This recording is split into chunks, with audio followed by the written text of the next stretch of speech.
دیتے رہنا. میں ریفرنس کے ساتھ کرتا ہوں بات, آپ ہوائی باتیں کرتے ہیں, میں ریفرنس دکھا رہا ہوں, لوگوں کو پڑھنے دیں, لوگوں کو سننے دیں اور سمجھنے دیں. تو آپ کون سی ریفرنس دکھاتے ہیں اور کیسے ریفرنس پڑھتے ہیں؟ Let's see. دار الحرب, ٹھیک ہے, اب اس میں دیکھتے ہیں. A formal legal opinion given by the Mufti of the Darul Uloom and his assistant in Deobandi, India. India کے اندر دیوبندیوں نے یہ دیا فتوا that dealing in interest in the permissible between Muslim and non-Muslim in the enemy lands Darul Harb, meaning areas in which the rule of Islam do not exist. اب یہ ہے Darul Uloom Deoband India نے کہا ہے کہ چونکہ رول آف اسلام ایگزسٹ نہیں کرتا لہذا دارالحرب ہے. سچ countries not holding the validity or to believe in it. This fatwa states that it is permissible for a Muslim to both take interest riba and give it. کیوں؟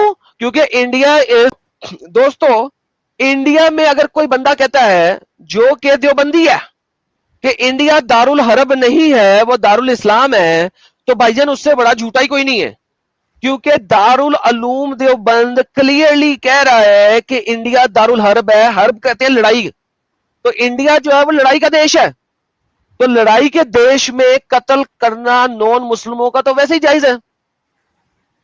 تو لیکن اسی فتوے کو اگر صحیح سے پڑھا جائے تو یہ فتویٰ یہ کہہ ہی نہیں رہا کہ انڈیا دارالحرب ہے کہ نہیں ہے.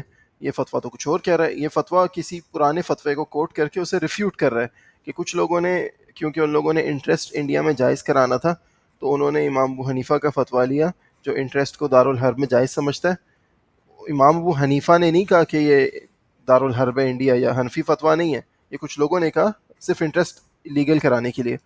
تو آپ نے اس فتوے کو مس کوٹ کیا ہے, اور نیچے فتوے کی لائنز میں کلیئرلی لکھا ہوا ہے کہ یہ فتویٰ it was said in that فتویٰ. پھر اس کے بعد اس فتوے کی پوری ریفیٹیشن ہے. اصل حنفی فتویٰ کیا ہے کہ دارالحرب انڈیا ہے کہ نہیں ہے, وہ ابھی دیکھتے ہیں. یہ ہے حنفی فقہ کی ویب سائٹ, حنفی فقہ. اس کے بارے میں اس میں جو پوچھا گیا کہ دارالحرب کون سا ہوتا ہے, تو انہوں نے وہی چیز بتائی جو آپ نے کوٹ کی تھی, جب وہ کنڈیشنز میٹ ہوتی ہیں, اور یہ کنڈیشنز انڈیا پہ میٹ نہیں ہوتی, اور یہ حنفی فقہ ہے. ایوری سنگل پرسن جو کہ لائیو چیٹ میں سن رہا ہے, تم اس کو ڈسیو کرنے کے لیے بول رہے ہو, یعنی despite this commandment of betrayal Islam allows deception in war in order to attain victory. The scholar agreed that it is permissible to deceive the kuffar in the war. لو جی اسکالرز کہتے ہیں کہ ایگری کرتے ہیں کہ it is legally allowed, یہ legally allowed ہے to deceive in the war. legal allowance ہے, لیگل الاؤنس ہے کہ آپ وار میں ڈسیو کر سکتے ہو.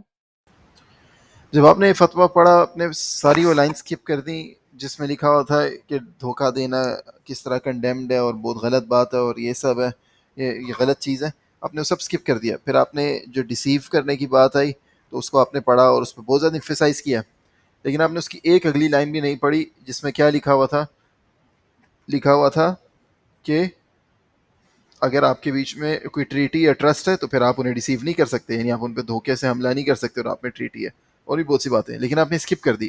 اس کی یہی وجہ ہے کہ آپ فتوے کو اپنے مطلب کی باتیں نکال لیتے ہیں اور باقی آپ اس کو چھوڑ دیتے ہیں. یہ صرف دو ایگزامپلز ہیں یہ دکھانے کے لیے کہ آپ ریفرنسز کوٹ کرتے ہیں یا مس کوٹ کرتے ہیں, یا مس کوٹ کر کے آپ لوگوں کو ڈیسیو کرتے ہیں.